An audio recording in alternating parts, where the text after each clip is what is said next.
Supreme कोर्टाचा एकनाथ शिंदे गटाला मोठा दणका। राहुल नार्वेकरांचा तो निकाल ठरणार डोकेदुखी। नमस्कार। विधानसभा अध्यक्ष राहुल नार्वेकर यांनी शिवसेना आमदार अपात्रता प्रकरणात निकाल दिल्यानंतर ठाकरे गटाकडून पुन्हा एकदा सर्वोच्च न्यायालयात याचिका दाखल करण्यात आली होती। दरम्यान या याचिकेवर सर्वोच्च न्यायालयात सुनावणी करण्यात आली असून यावेळी सुप्रीम कोर्टाने एकनाथ शिंदे गटाला नोटीस जारी केली आहे।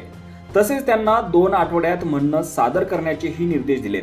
याच वेळी सरन्यायाधीश चंद्रचूड यांनी तुम्ही उच्च न्यायालयात का जात नाही असा सवाल देखील उपस्थित केलाय।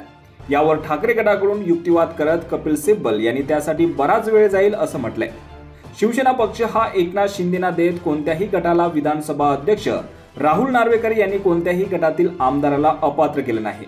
दरम्यान आता सर्वोच्च न्यायालयाने शिंदेना नोटीस जारी केली असल्यामुळे राहुल नार्वेकरांचा निकाल अडचणीत तर येणार नाही ना अशा चर्चा सुरू झाल्या आहेत। राहुल नार्वेकरांनी निकाल दिल्यानंतर शिंदे गटाकडून भरत गोगावले यांनी उच्च न्यायालयात याचिका दाखल केली होती।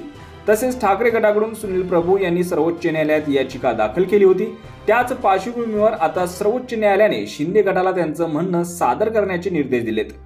त्यामुळे आता या प्रकरणावर 2 आठवड्यानंतर सुनावणी होणार आहे। तारीख नंतर कळणार असली तरी फेब्रुवारीच्या 2ऱ्या किंवा 3ऱ्या आठवड्यात ही सुनावणी होण्याची शक्यता असल्याचं वकील सिद्धार्थ शिंदे यांनी म्हटलंय।